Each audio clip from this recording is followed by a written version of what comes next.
Star Wars Empire at War Awakening of the Rebellion is getting a huge update. This update includes newly designed space maps, a completely new way to research and develop new ships for your fleets, revamped AI that is smarter and more effective, and so much more. So in today's video, I'm going to go through every single new feature in this new update, when you'll be able to play it yourself, and my experiences playing the new update. But before I jump into it, guys, if you're a massive fan of Star Wars Empire at War yourself, and looking to find others that enjoy the game as well, why not join our Discord? We have monthly tournaments where people go head to head in 1v1 skirmish matches in Star Wars Empire at War. So if you want to get involved in that or just generally talk about Star Wars, our invite code to our Discord will be in the pinned comment down below. But with that out of the way, let's dive right into the video.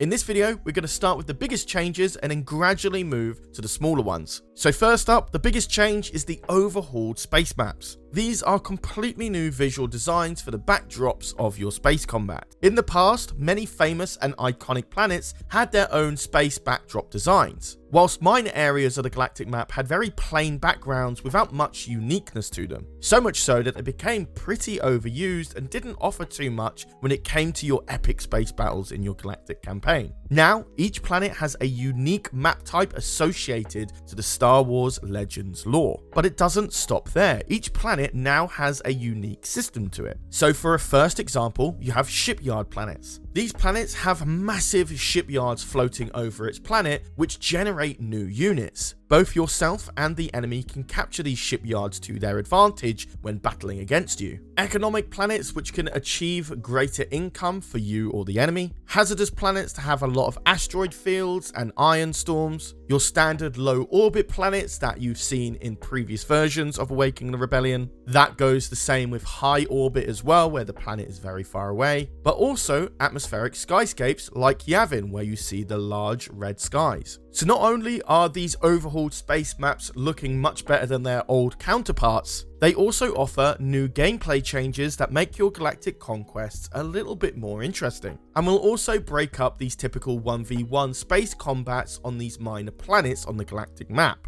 Next up is the changes to global space tech. Now, I have made a separate video on this going into much greater detail, so if you're interested in seeing that video, I'll leave that in the top right corner info card and in the pinned comment down below. But the short version is, space tech is now separated into 3 different sections. Rather than research the entire era of spaceships in one go at a much longer time period, these space techs are separated into small crafts, medium crafts, and warships. So if you wish your fleets to be specialized in fighters, bombers, and frigates, you can choose the small craft section of the tech build. If you're looking for smaller cruisers and larger frigates, the medium craft might be better for you. And finally, warships are your standard destroyers and capital ships. But don't worry, this doesn't mean you have to do 3 separate tech ups at the same cost and rate. These are cheaper to perform and are faster to complete as well. So if you do prefer the standard way of taking up in Awaken Rebellion, you can just build these 3 separately one after another. This is a work in progress feature at the moment, as demonstrated in the earlier video I made a couple of days ago. So whilst it definitely has a lot of potential and does make your campaigns very unique each time you play, it'll be interesting to see where the developers take it in its final version. As always, Empire has a much cheaper and faster way of getting these tech ups compared to the Rebels, which is a little bit more expensive and takes a little bit more time each tech up.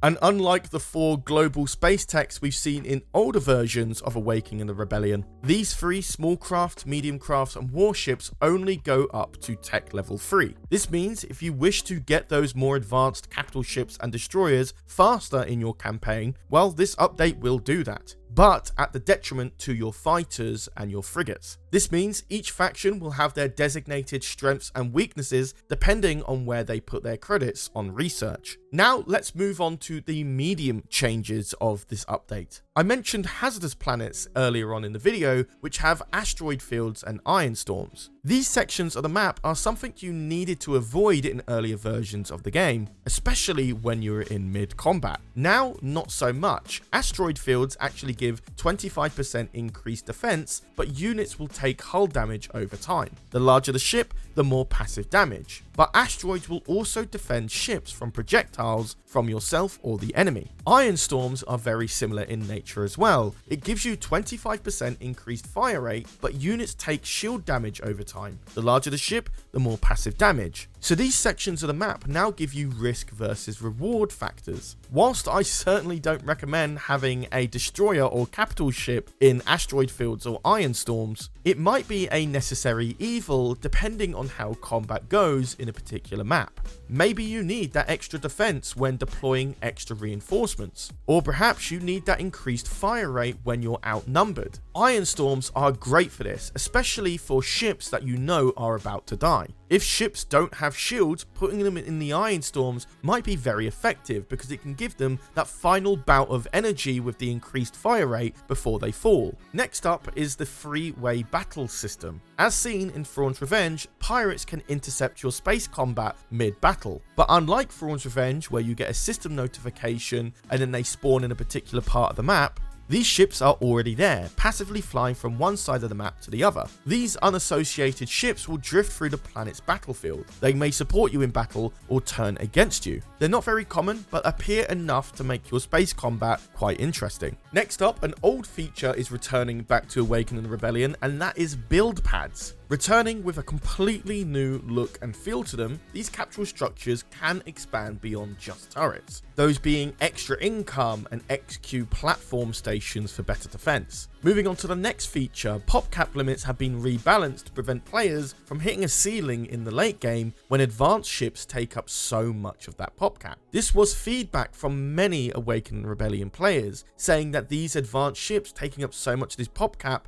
meant that space battles ended up feeling smaller in scale in the late game. So because of this, more advanced ships that aren't necessarily superstar destroyers won't take up so much of your pop cap that you won't have enough space for anything else in your fleet. Finally, let's move on to the smaller changes and the quality of life tweaks. There's been a lot of changes to the AI, so I'll split these up into different sections. First up, the way AI behaves around teching up their stations will be different depending on difficulty. The AI won't tech up right away, giving the player more breathing room on an easier game mode. But this will change depending if you're playing on medium or hard mode, where the AI will apply the pressure on those harder difficulties. Next up, AI will now sell structures it no longer needs on particular planets, scrapping defenses such as hypervelocity cannons and shield generators on backline planets and focusing more on building income when they know that planet is protected. This is vice versa with planets that are more in a chokehold or more vulnerable for attacks from yourself. They'll start building more defenses, making ground battles feel more challenging in higher difficulties. This also protects the AI's income, meaning that you're not wiping out percentages of their income from planet to planet because they've built them in the front lines. And finally, AI will now micromanage its reinforcement ships and will deploy new fleets to the backline to prevent you from immediately destroying them as they come out of hyperspace. This is a very common feature across many Empire War mods as well as the official game itself. Ships that are coming out of hyperspace have lower defenses and may not have shield protection. The AI in older versions of Awakening Rebellion would drop these ships in the front line, being ultra aggressive, only then to have their ships be completely destroyed by yourself as they're coming out of hyperspace because of the reduced defenses. Now that won't happen as they'll deploy these new ships in areas of the map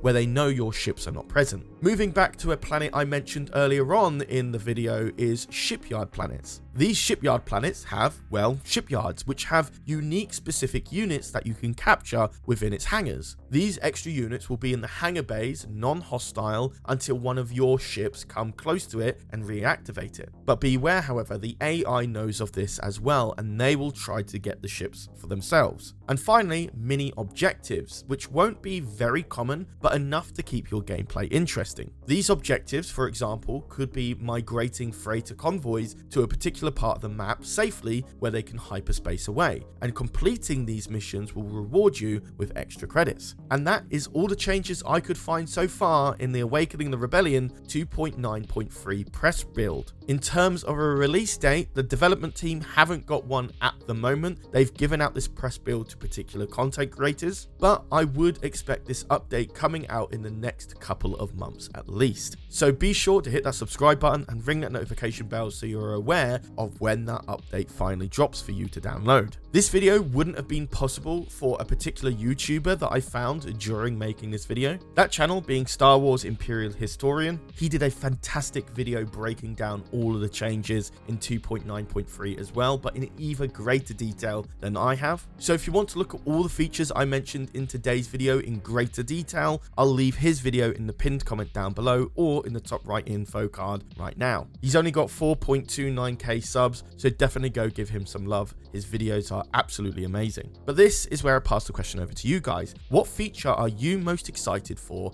Awaken and Rebellion 2.9.3? For me personally, I'm really liking the tech builds. That's why I made a separate video about it. It's a completely new way to play the game, especially during the early part of your campaign. Each time you play that campaign, it could be a little bit different depending on where you put your credits for research. So that is one feature I'm really excited to try out. But let me know your thoughts on your favorite feature in the comments down below. I read all of them and I'll get back to some of you as well. But besides that, guys, I've been Charlie, you've been watching EcksToo, and I'll see you in the next video. Take care, guys.